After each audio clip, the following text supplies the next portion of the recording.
반갑습니다.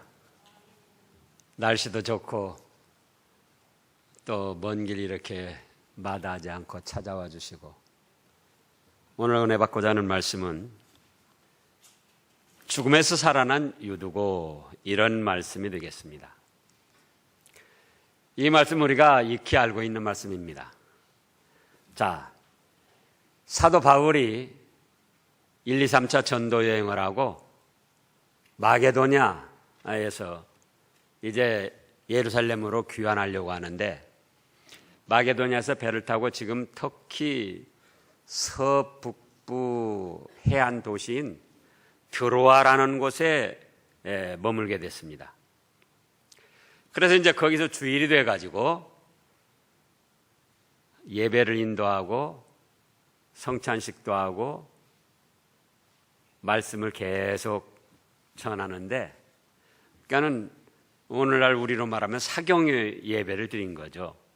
예배만 드린 것이 아니고 계속 말씀을 전하는데, 유두고라는 청년이 3층 다락에서 졸고 있다가 떨어져 죽었습니다. 참 안타까운 일이죠.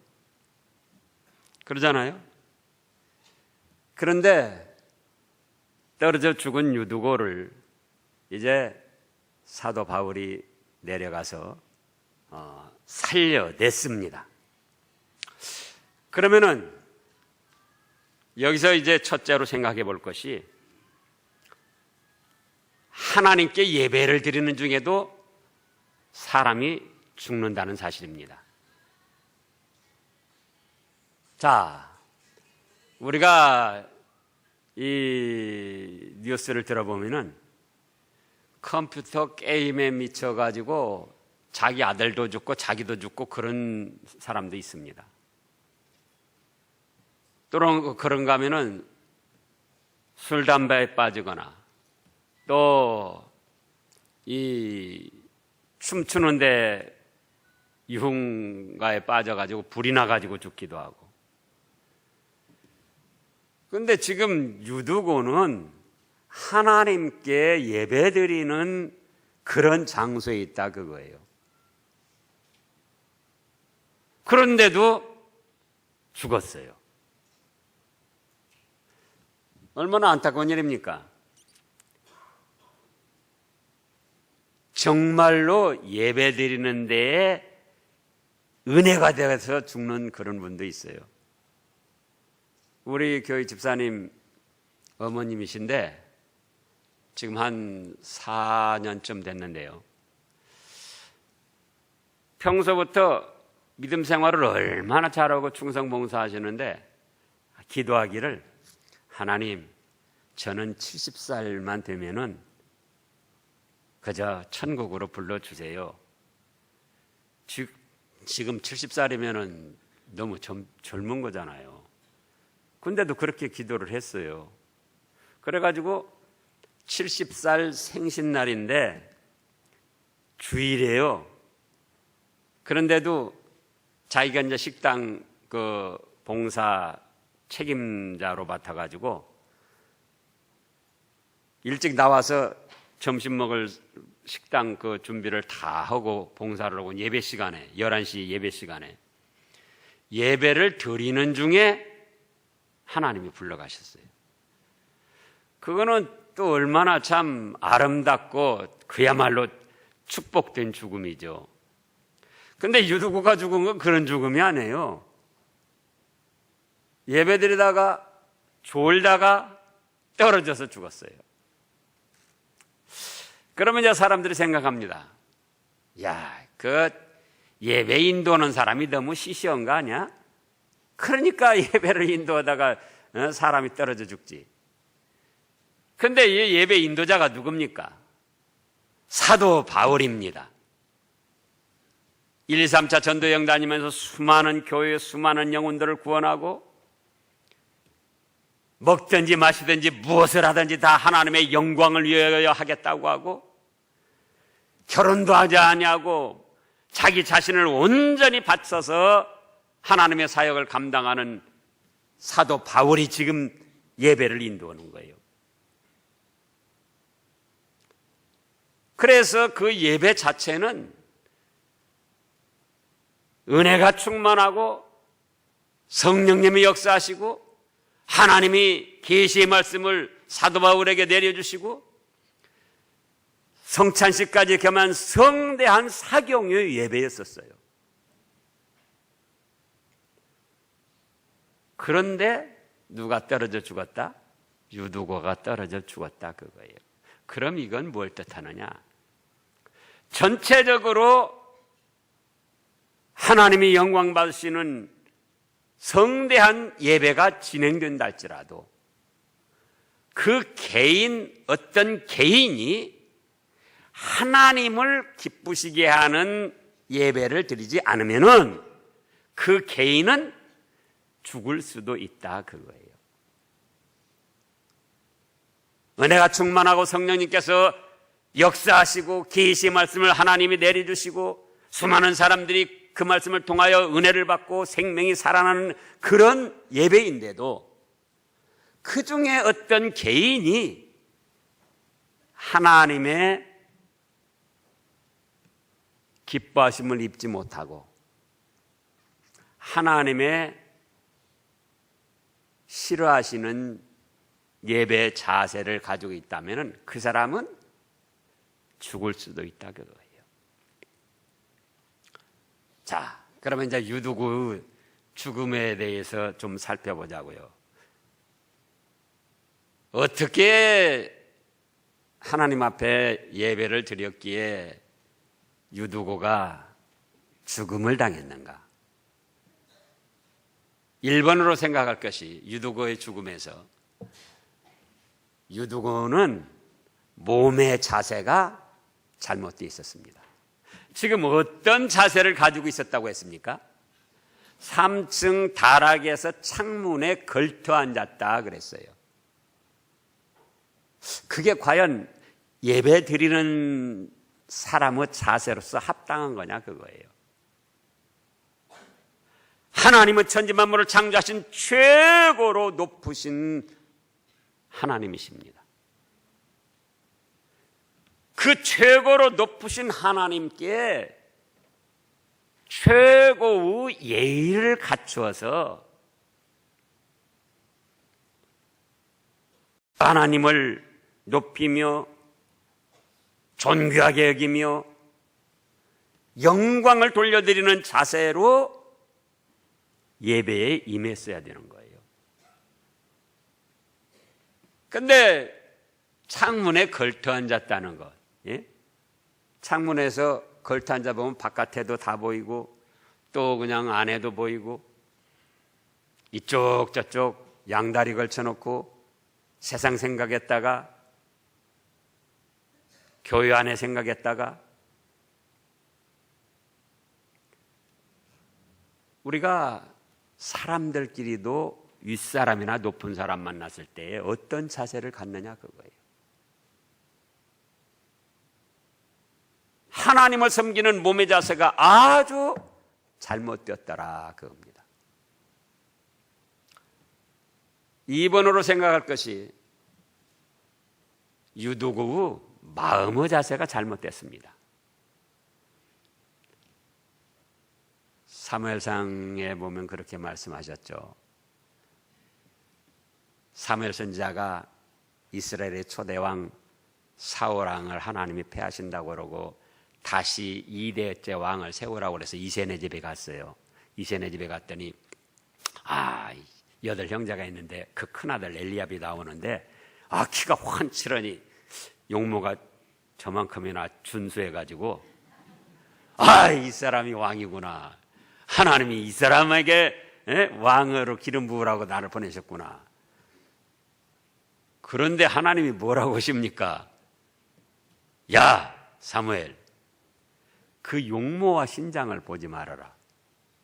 사람은 외모를 보거니와 나 여호와는 중심을 보느니라.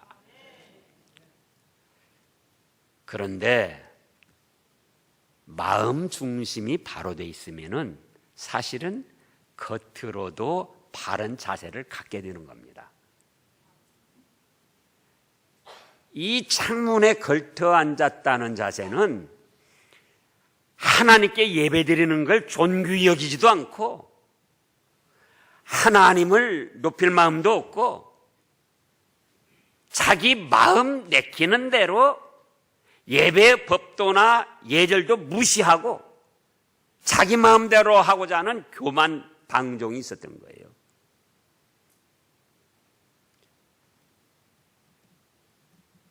그 다음에 3번으로는 생각해야 할 것이 뭐냐?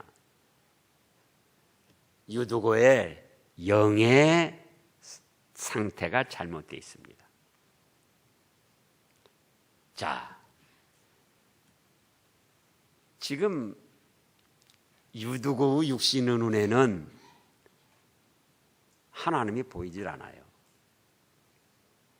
그러나 영으로 보면은 성삼위 하나님께서 그 예배의 현장에 임재하신다 그거예요.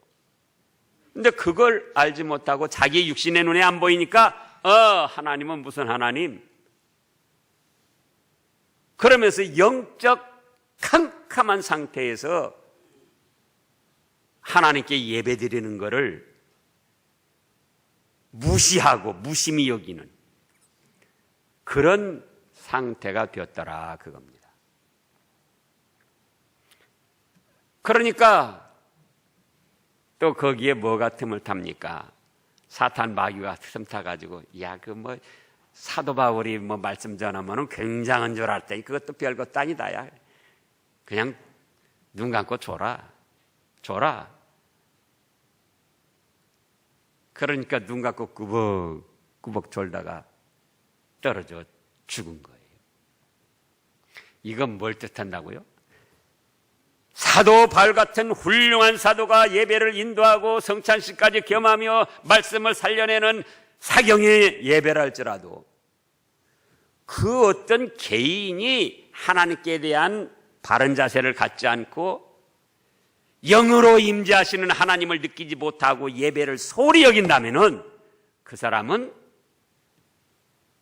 죽은 사람처럼 영적 무감각한 상태에 대해서 하나님의 말씀과 하나님의 은혜에서 떠나 있고 마귀의 종노릇이나 할 수밖에 없다 그거예요. 이제 둘째로 생각할 것은 죽은 유도고를 사도 바울이 살려냈습니다. 그러잖아요? 자, 죽은 유두고를 사도 바울이 살려냈어요. 그렇다면 사도 바울에게 죽은 사람을 살려낼 수 있는 능력이 있었던가? 있었습니까? 없었습니까? 예? 사도 바울 지도 사람인데 지가 무슨 죽은 사람을 살려낼 수 있는 능력이 있어요. 그런데 살려냈어요. 이 사도 바울의 입장에서 보면은 여간 자존심 상한 일이기도 하고 부끄러운 일이기도 합니다. 아니 자기가 예배를 인도하는데 지금 예수님은 그리스도시요 하나님의 아들이십니다.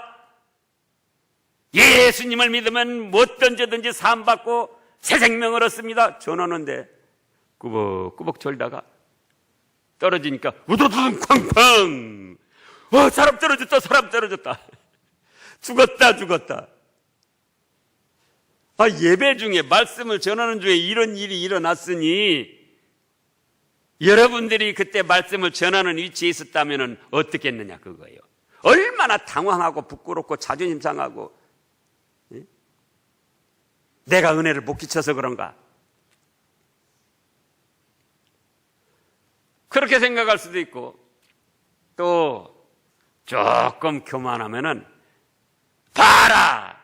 내가 말씀 전하는데 무시하고 꾸벅꾸벅 줘라? 벌 받아서 죽었다! 내가 말씀 전하는 걸 무시해? 봤지? 죽을 줄 알아? 나를 잘 받들어 모셔. 못된 사람 같으면 이런 생각도 했을 거예요.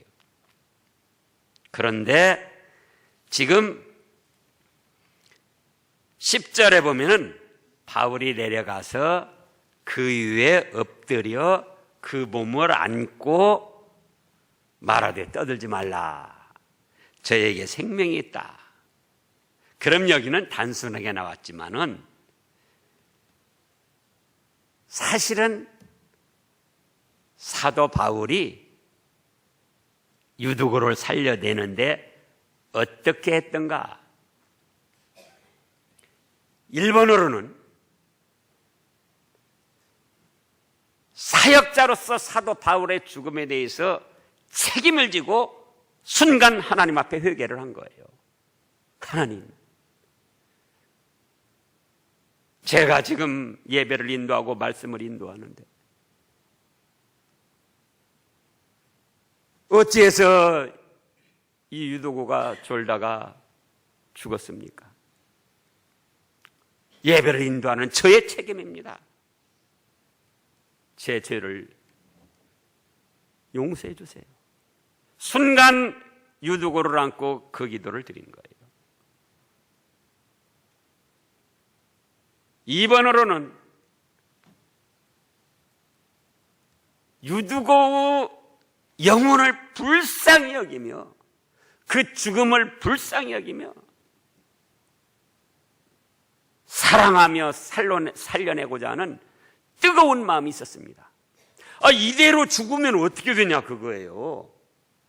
예배드리다가 졸다가 떨어져서 죽었으니 그렇게 되면 하나님의 영광도 가리우고 바울 자신도 예배 인도자로서 얼마나 부끄럽고 책임 있는 일이냐 그거예요. 그런가 하면 그대로 예배드리는데 졸다가 떨어져서 죽었으니 그 사람이 영혼 구원을 받았겠어요? 천국을 가겠느냐 말이에요. 그러니까 그걸 생각하니까는 그 존귀한 자리, 하나님의 은혜를 받고 생명을 얻을 그 자리에서 졸다가 떨어져 죽은 그 영혼이 너무나도 불쌍해가지고 그를 사랑하는 마음으로 어찌하든지 살려내겠다. 그런 뜨거운 마음을 가졌던 거예요. 3번으로 생각할 거는 예수님이 우리 죄값을 지고 죽으셨는데 예수님이시여 이 유두고 죄값도 주님 대속하시지 않았습니까? 이 유두고의 죄를 용서해 주시고 살려주시옵소서. 그래서 유두고의 죄에 대한 용서를 구했던 거예요. 주님이 십자가에 죽으신 거 무엇 때문입니까? 이 생명은 거기에 포함되지 않았던 겁니까? 이 유두고의 죄도 용서해 주시옵소서.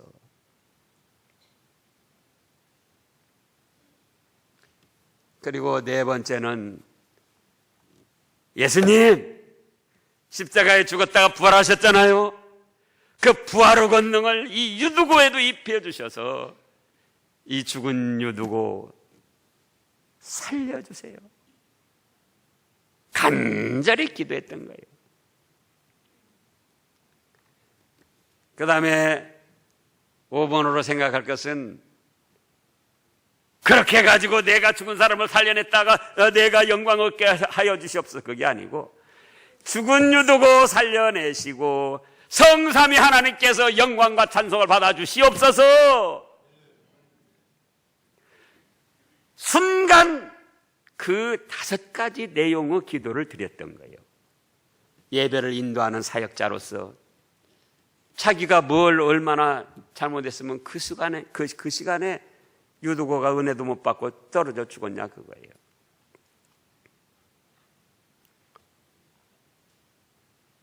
책임을 지고 회개를 했던 겁니다. 자기가.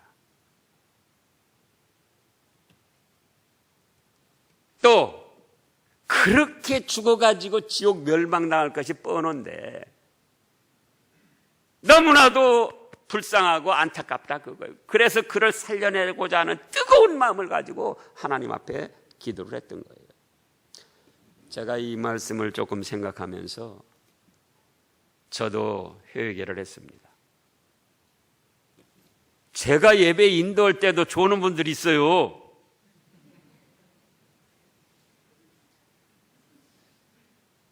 딴짓 하는 분도 있어요. 예배 드리는데. 아니, 하나님이 눈에 안 보이셔도 영으로 지금 임재해서 우리 예배를 받아주신다고요. 근데 졸고 딴짓할 때 나는 어떻게 했는가?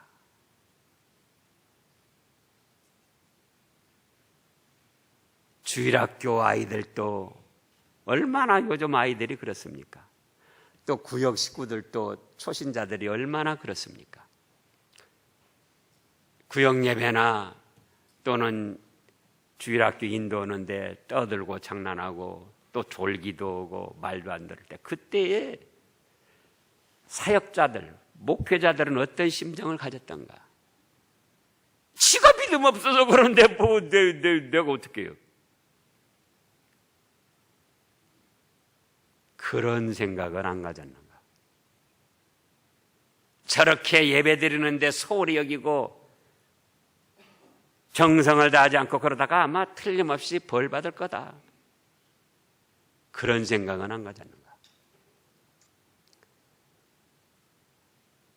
예배 드리는데도 그 시간이 얼마나 존귀한 줄도 알지 못하고 꾸벅꾸벅 졸고 딴짓하는 그 심령, 그 심령을 사랑해서 그 심령을 불쌍히 여겨서 얼마나 자기가 애를 태우며 하나님 앞에 기도했더냐 그거예요. 그렇잖아요. 주일학교 학생들, 초신자들, 구역예배 또는 목사로서 예배를 인도하면서 괜히 그 사람 탓만 하는 거예요. 저거 믿음도 없고 지금 다닌 지 얼마나 됐는데 횟수로 보면 10년쯤 된 것 같은데 지금도 예배 시간에 졸고 있다고.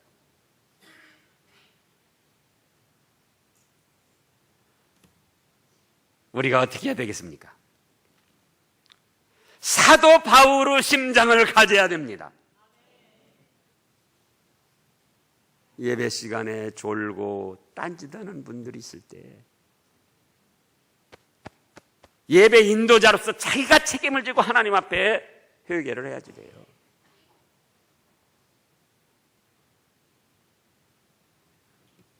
또 그러다가 전혀 은혜도 못 받고 죽을 거 생각해 보라고요. 얼마나 불쌍하고 안타깝습니까? 그래서 그 영혼을 사랑하고 살려내고자 하는 뜨거운 마음을 가지고 그를 위해서 기도해줘야지 돼요.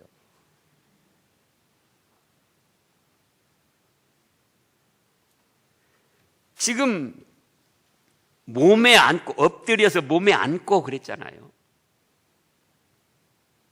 그 순간 그런 기도를 한 거예요. 이런 기도는 긴 시간 매달리는 그런 기도가 아니랄지라도 짧은 한순간의 기도랄지라도 하나님을 기쁘시게 해드렸습니다. 예수님도 기뻐하셨어요.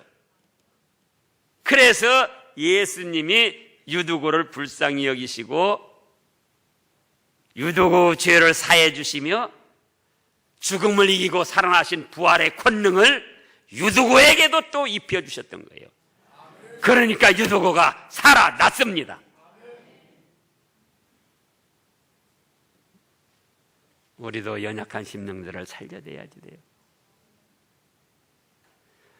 그 다음에 세 번째 대지로 생각할 것이 이제 살아나는 예배를 드려야 됩니다. 무슨 예배를 드려요? 살아나는 예배.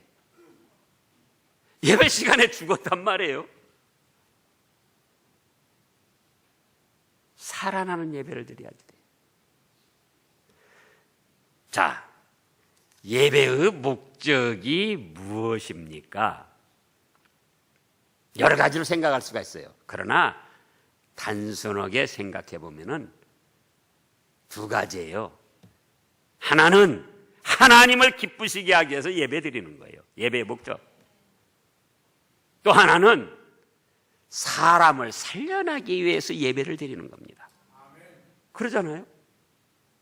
자, 예배 목적. 1번 뭐다? 하나님을 기쁘시게 하기 위해서. 2번 사람을 살려내기 위해서. 그런 예배가 아니라면은 하나님도 기뻐하시지 않고 그 예배에 살아나기는커녕 오히려 많은 심령들이 마귀에 사로잡히게 되고 죽음의 길을 헤매일 수도 있다, 그 말씀이에요. 그러면은 하나님을 기쁘시게 하는 예배, 사람이 살아나는 예배, 그건 어떤 것일까? 그런 예배를 드려야 되는데요. 1번으로 생각할 것은 유두고가 왜 죽었다고 그랬죠? 몸과 마음의 자세가 잘못되어 있었던 거예요. 그래서 우리는 1번으로 생각할 것이 하나님을 기쁘시게 하는 예배, 몸과 마음의 자세를 바로 가져야 됩니다.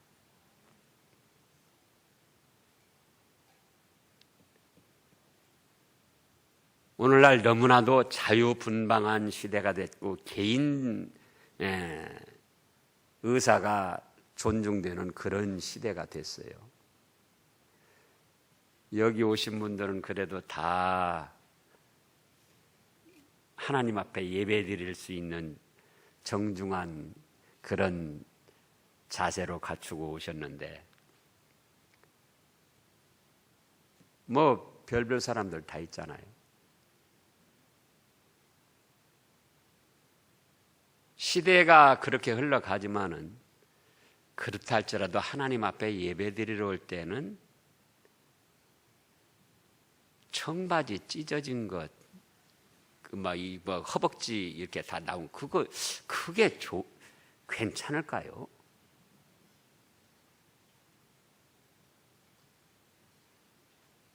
세상에 돌아다닐 때는 그럴 수도 있죠. 또 핫팬츠나 배꼽 나오는 티 입고 올 수 있냐 그거예요. 그럴 수 있죠. 그러나 정말 하나님을 존귀히 여기고 최고의 높으신 하나님으로 존중한 예배를 드리고자 한다면은 자세, 옷차림도 사실은 정중하게 갖는 겁니다.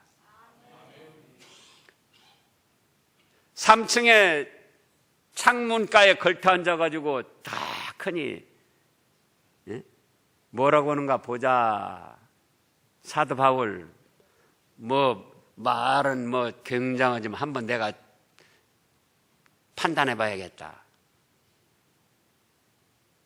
그런 자세로 예배에 임한다? 아니잖아요. 자세는 마음을 만들고 마음의 자세는 또 몸을 만듭니다. 몸의 자세를 만들어요.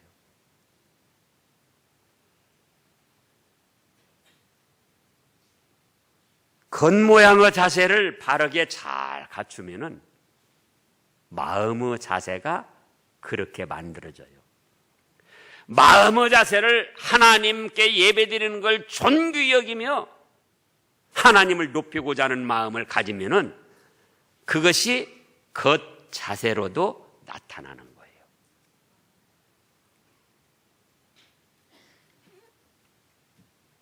우리 아는 집사님이 있는데 그분은 자기가 새 옷을 사든지 자녀들이 사다 준든지 새 옷을 사주면은 어떻게 하냐? 어떤 세상 일에서는 안 입어요.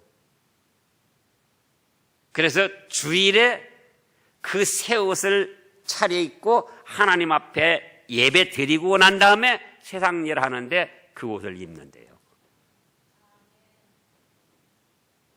그 얼마나 마음 모양 자세가 아름답습니까? 하나님이 보실 때도 참 기뻐하실 거예요.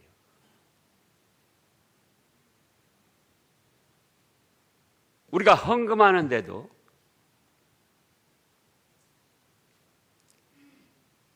저도 회계 집사로도 생활해봤고 또 지금도 성도들이 연보하는 것도 살펴보는데 그냥 꾸기적 그런 돈들을 성의 없이 그냥 뭐 헌금하는 거니까 그냥 집에서부터 하나님께 예배드리는 그 사실을 존귀 여기며 내가 땀 흘려 수고한 것이지만은 하나님께서 건강 주시고 나에게 좋은 직장 주시고 좋은 사업체 주셔서 이렇게 돈을 벌고 생활할 수 있도록 하신 거 감사합니다. 그런 마음으로 좋은 돈으로 X에 얼마가 됐든지 간에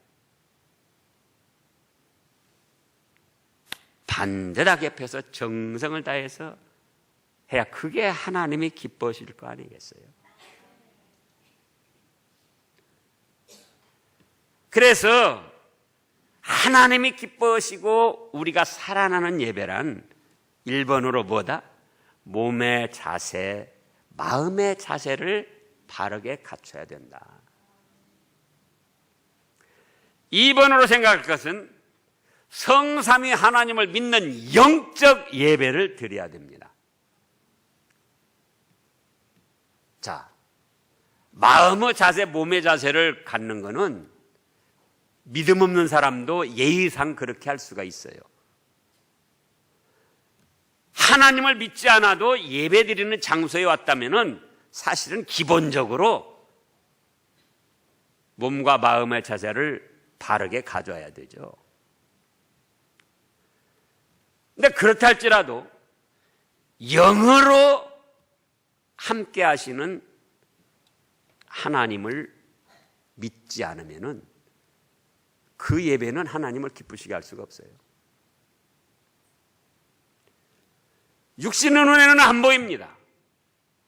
그러나 영으로 지금 예배 시간에 함께 하셔서 선악간에 살피시고 사모하는 영혼에게 은혜를 주시고 교만한 자에게는 물리치시고 살아 역사하시는 하나님이시다 그거예요.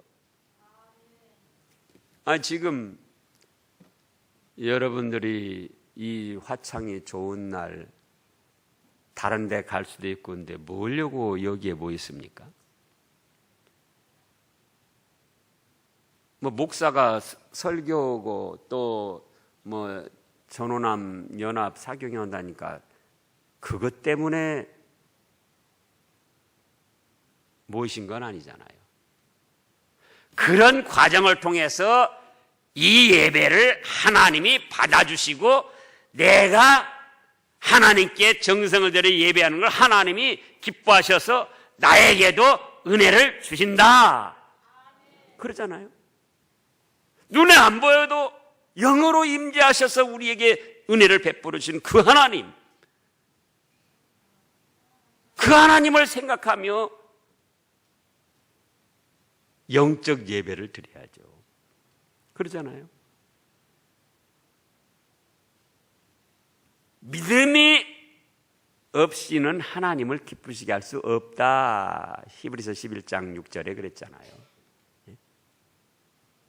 그 믿음이라고 할 때에 성삼위 하나님에 대한 존재의 믿음이고 그 중에서도 예수 그리스도의 내적값 대신 죽어주신 그 대속의 은혜, 죽음을 이기고 부활하셔서 죽어도 다시 사는 부활의 생명을 주신 그 구원의 은혜, 그 은혜를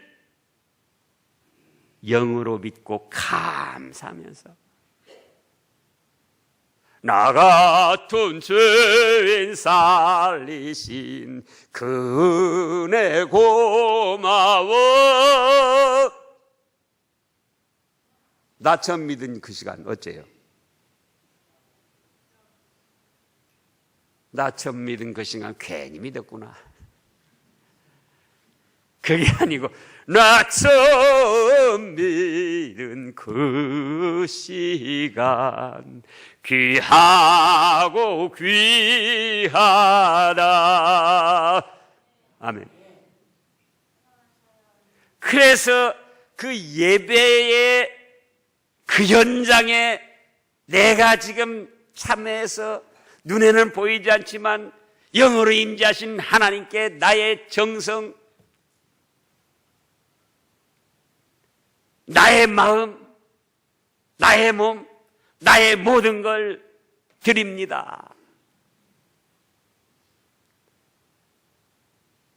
주여 나의 생명 나의 정성 드립니다. 드려야 될 거 아니에요.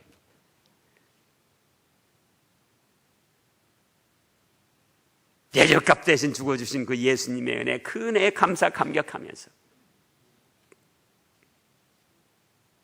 나 같은 죄인 살려주신 그 은혜에 감사하면서 영의 기쁨이 넘쳐서 성삼위 하나님을 섬기는 그런 예배를 드려야 될 거잖아요. 네?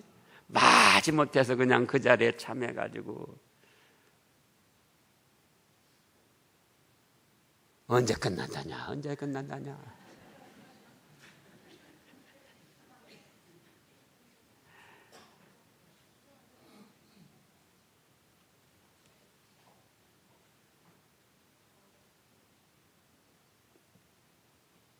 특별히 영적 예배는 예수 그리스도의 구원 외에 다른 것은 구원이 없다, 그 믿음을 가지고 드려야 돼요.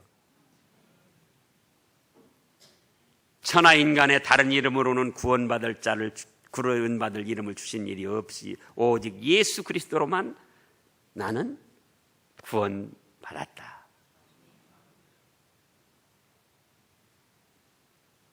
그게 하나님을 영으로 바로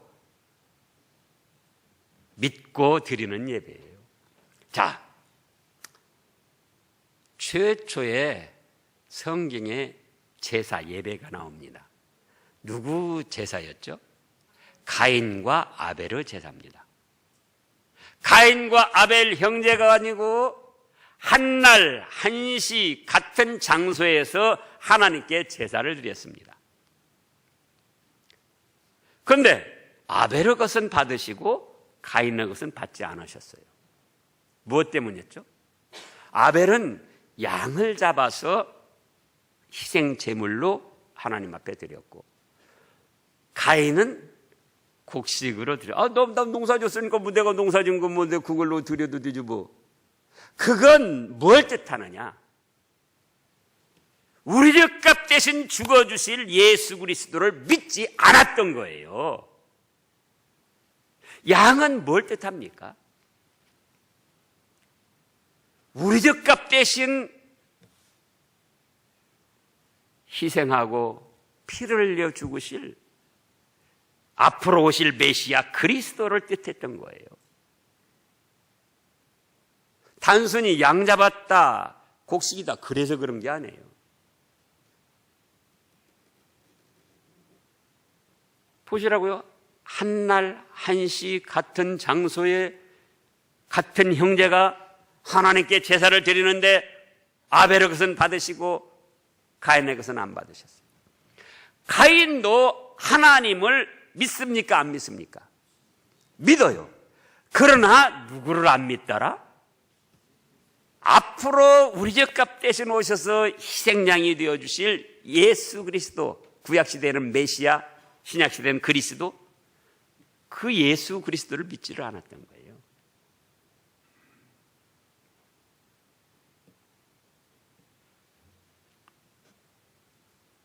오늘날 유대주의자들도 마찬가지입니다.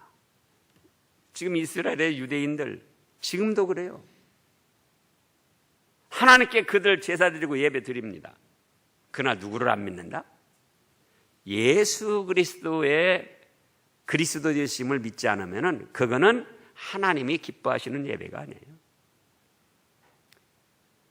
오늘날 이단들도 예배를 드립니다.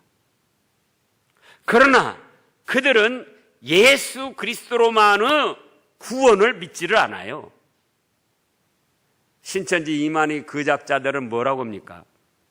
예수님만 믿어가지고는 안 된다 그거예요. 성경의 비유의 말씀 비밀을 알아야 된다는 거예요. 그러면은 성경이 이렇게 66권으로 편집된 것은 중세시대에 이렇게 됐던 거예요. 쪽으로 마태복음, 요한복음, 뭐 사도행전 돌아다니다가 그것도 어떤 것은 성경이다, 또 아니다, 기다, 아니다 그러면서 학자들의 여러 그 논쟁과 검증을 거쳐가지고 성경 66권으로 확인이 됐던 거예요. 그럼 그 전에 사람들, 성도들은 어떻게 하고요? 비유의 말씀, 비밀을 알아야 되는 거 아니고 예수 그리스도가 내 죄값 때문에 죽으신 것만 믿으면은 구원 얻는 거예요. 내 죄값 때문에 죽으셨다가 3일 만에 살아나셔서 죽어도 다시 사는 부활의 생명을 나에게 주셨다. 믿으면 구원받는 거예요.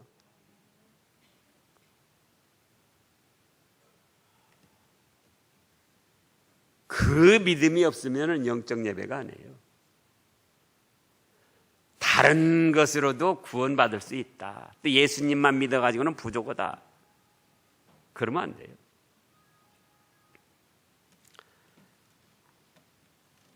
그 다음에 살아나는 예배를 드려야 한다 해서 3번으로 생각해 볼 것이 회개와 말씀 순종의 예배를 드려야 됩니다. 죄를 회개하며 말씀 순종의 예배를 드려야 돼요. 자, 의인은 없나니 하나도 없다고 그랬고 우리 자신들을 살펴보자고요. 예수님을 믿어서 죄사함 받고 죽었던 영혼이 살아나서 하나님의 자녀가 됐지만 현재의 삶을 볼 때 우리가 죄를 짓고 있습니까? 안 짓고 있습니까? 정말 믿음 좋은 분들이에요. 믿음 없는 분들은 자기가 죄가 없다고 그래요. 그러면은 자, 많은 사람들이 회개하고 믿어서 구원을 받느냐? 구원을 받았기 때문에, 믿어서 구원을 받았기 때문에 회개를 하느냐? 이 부분에 대해서 혼동을 하고 있습니다. 그러면은 자, 회개를 어째서 회개를 하죠?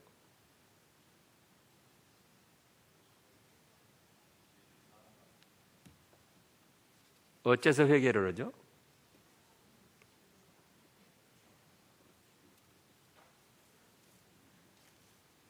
죄를 깨닫고 있기 때문에 회개를 하는 거예요. 그러잖아요? 나는 죄인이다. 나에겐 죄가 있다. 깨닫기 때문에 회개를 하고자 하는 거예요. 그러면은 나는 죄인이다. 내가 죄를 졌다. 그건 어떻게 해서 또 알죠?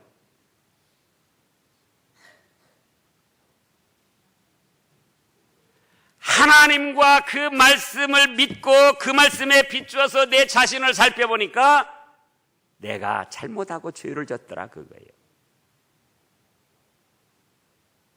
그러니까 내 죄값 대신 죽으신 예수님을 믿고 의지하며 회개를 하는 거예요. 그러잖아요?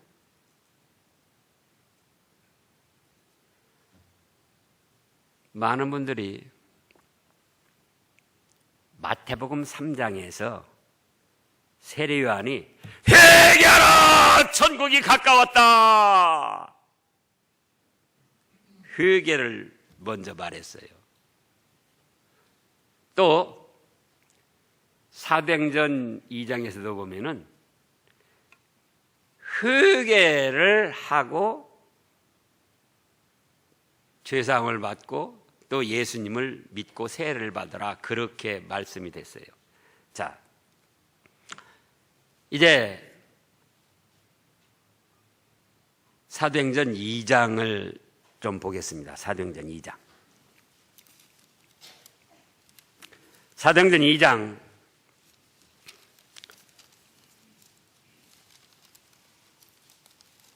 36절 말씀부터 보면은요. 사도행전 2장 36절요. 그런즉 이스라엘 온 집은 확실히 알지니 너희가 십자가에 못 박은 이 예수를 하나님이 주와 그리스도가 되게 하셨나니라 해가지고 38절에 베드로가 이르되 너희가 회개하여 각각 예수 그리스도 이름으로 세례를 받고 죄사함을 받으라. 그리하면 성령의 선물을 받으리니. 이거 회개하라고 먼저 나왔어요. 그 다음에 예수 그리스도 이름으로 세례를 받고, 또 아까 마태복음 3장 1절에서도 회개하라 천국이 가까웠나니라. 그래서 회개를 먼저 하라고 그랬다. 그래서 회개를 해야 복음을 받을 수 있고 예수님을 믿을 수 있다. 근데 그거는 이 말씀의 역사적 배경을 알지 못한 무지에서 나온 거예요. 그럼 뭐냐? 자, 지금 여기 마태복음 3장에서도 그렇고 사도행전 2장에서도 그렇고 회개하라고 전파하는데 그 듣는 대상이 누굽니까? 듣는 대상이 누구죠? 유대인들, 이스라엘 족속들이에요. 그러면 이스라엘 족속들은 하나님이 선택한 민족으로 아브라함의 자손으로 성삼위 하나님을 이미 믿고 있는 사람들이에요.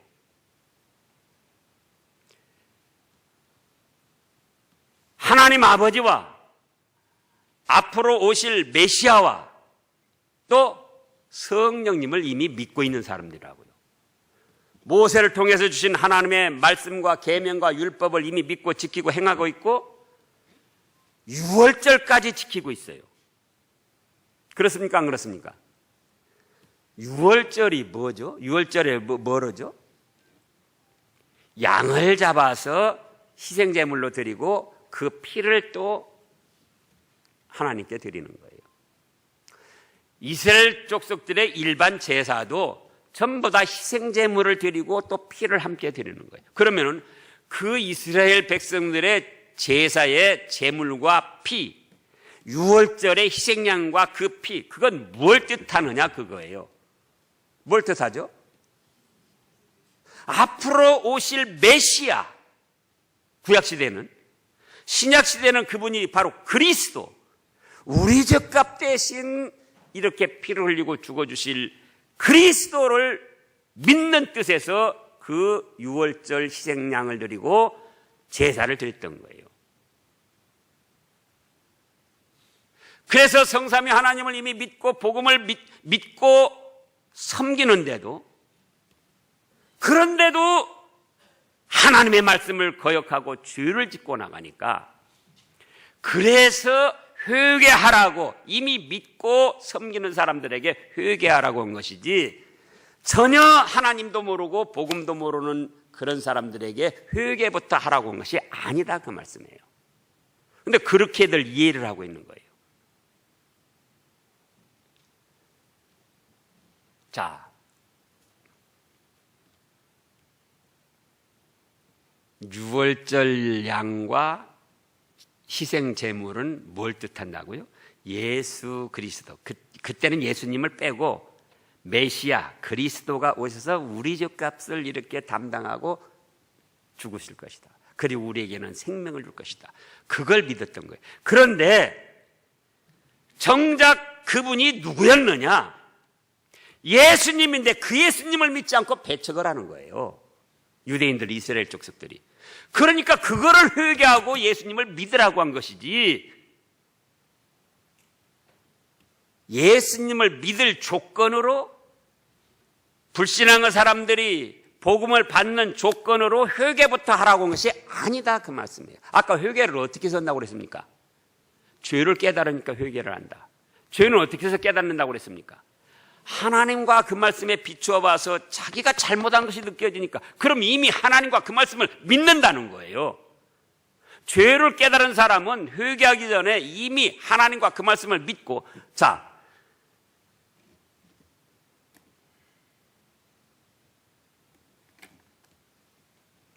예수님의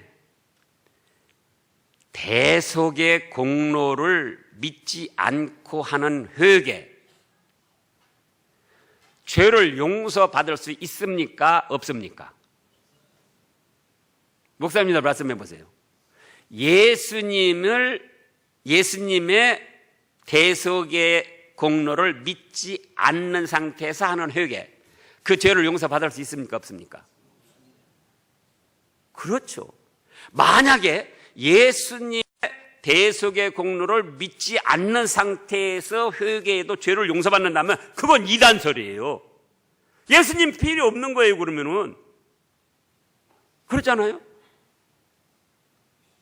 그래서 회개라는 거는 이미 예수님을 믿어서 구원받은 성도가 복받으려고 하는 신앙 행위지, 복음을 받으려고 예수님을 믿기 위한 전제 조건으로 회개부터 해야 되는 게 아니라 그거예요.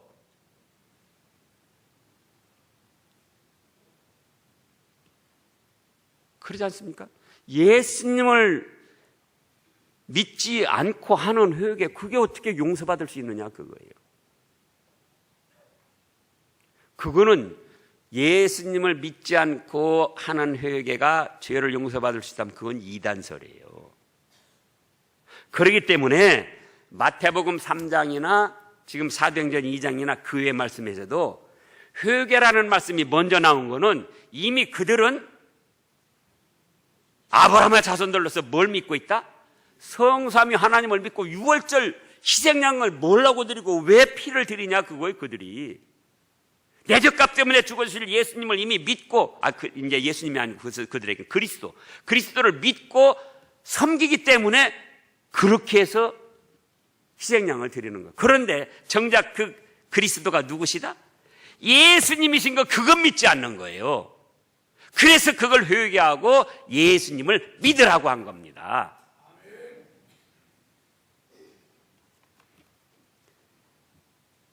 그래서 우리가 하나님을 기쁘시게 하고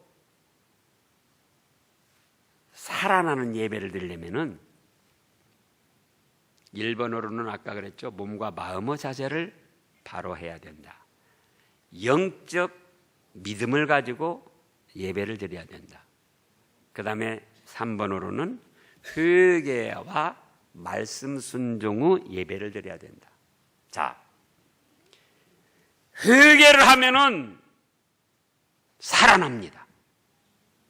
뭘 하면 살아나요? 회개를 하면. 하나님께 예배드리는 걸 존귀히 여기고 착하고 좋은 마음으로 말씀을 받아가지고 자기 자신의 삶에 비춰보면은 죄를 아니 깨달을 수가 없어요. 그래서 예배 시간에 전해지는 말씀이 자기 양심을 찌르기도 하고, 내가 잘못했구나. 그러면은 죄를 깨닫고 있는데도 회개를 안 하면은 어떻게 되죠? 믿는 사람이? 왜 회개를 합니까? 그러면 왜 회개를 하죠? 회개를 안 하면은 하나님이 진노하시고 징벌이 임할 것을 생각하니까 두려운 거예요. 믿는 사람은. 그래서 회개를 하는 것이고, 또 회개를 하면은 예수님의 십자가 보혈의 공로로 깨끗이 용서받는다는 믿음이 있기 때문에 회개를 하는 거예요. 그러잖아요. 그런 믿음 없이 누가 회개하냐, 그거예요. 회개를 왜 한다고요? 회개를 안 하면은 하나님이 진노하셔서 징벌이 임한다. 징계가 와요. 그게 두렵죠? 또 회개를 하면은 예수님의 십자가 보혈의 은혜를 입어서 어떤 죄든지 깨끗이 사함받는다. 그 믿음이 있기 때문에 회개를 하는 거예요. 그런 믿음이 없이 하는 회개는 어떤 죄든지 용서받지 못해요. 그러니까 복음을 받기 전에, 예수님을 믿기 전에 회개해야 한다는 것은, 그거는 얼마나 허황된 설이냐 그거예요.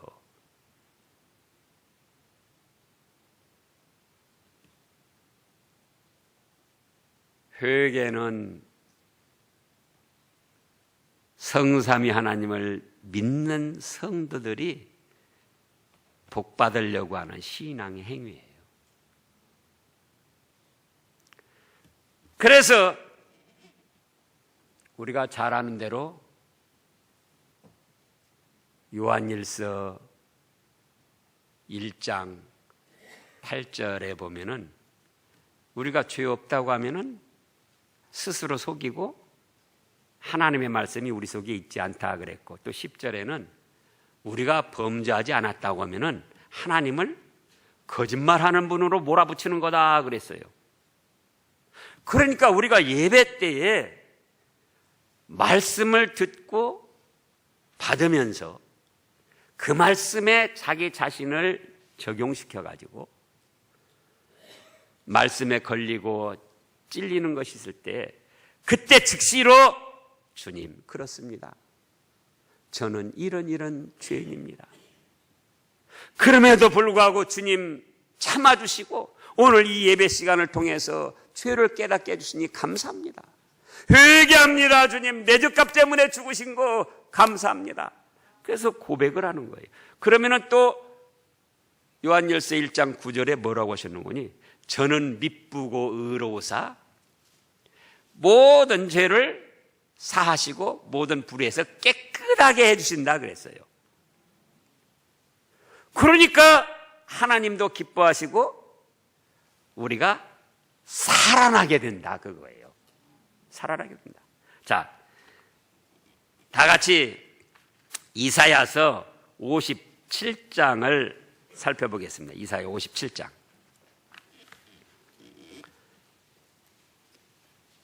이사야 57장. 거기 보면은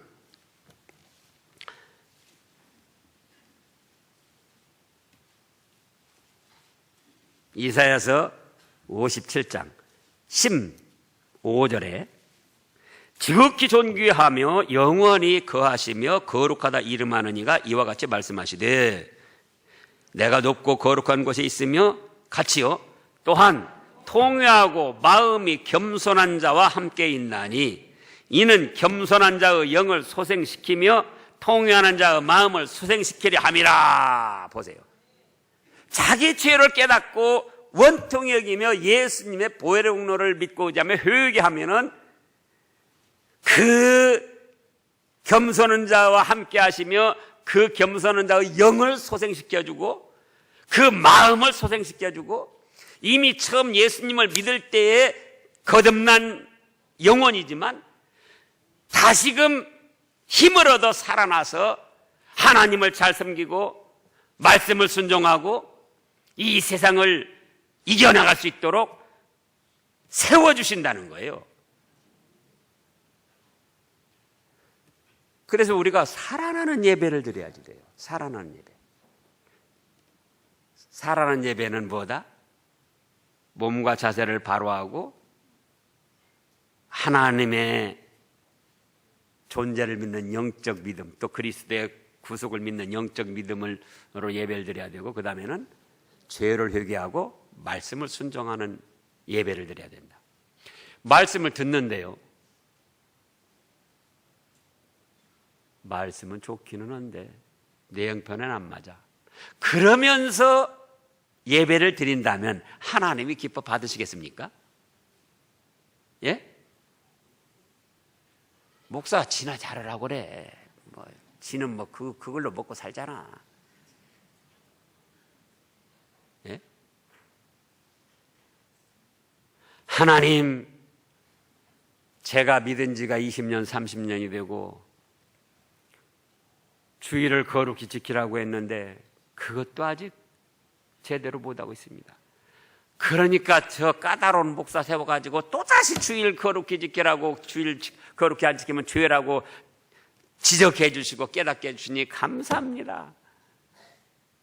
그리고 회개함과 동시에 이제는 어째요? 이제는 주의를 거룩히 지키겠습니다. 그런 말씀을 순종하겠다는 결심을 하면서 예배를 드려야지 돼요. 우상을 섬긴다. 하나님이 1, 2계명 우상 섬기지 말라고 얼마나 말씀하셨잖아요. 나중에 어떻게 될지언정 하나님, 제가 이제 성삼위 하나님만 섬기겠습니다. 조상신이건 무엇이건 다른 잡신들 다 헛개비고, 그렇게 말씀대로 순종하고자 하는 결심을 하면서 예배를 드려야 된다고 해요.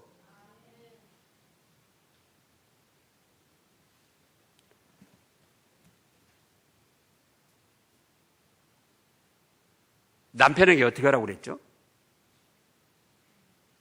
남편에게 어떻게 하라고 그랬죠? 남편에게 어떻게 하라고 그랬어요? 예, 순종하라고 그랬죠.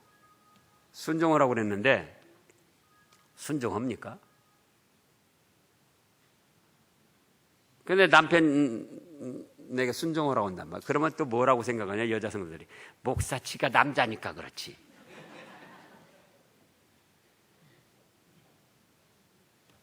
그렇게 하지 말고, 남편에게 순종을 하고 그 말씀 10번 들었는데 아직도 순종 못하는 것이 있습니다. 제가 이제는 남편이 죄된 것만 안 시키면 뭐든지 순종하겠습니다. 결심하고 예배를 드려야 하나님이 기뻐하시죠. 그리고 자기가 살아나고. 남편들에게요, 아내에게는 뭐라고 그랬습니까? 사랑하는데 그냥 사랑하라, 이 여자도 저 여자도 사랑하라 아니고, 아버지 어머니보다도 돈보다도 세상 어떤 것보다도 그리스도께서 자기 자신을 주시며 교회를 사랑하신 것처럼 목숨을 바쳐서 아내만을 사랑하라는 거예요.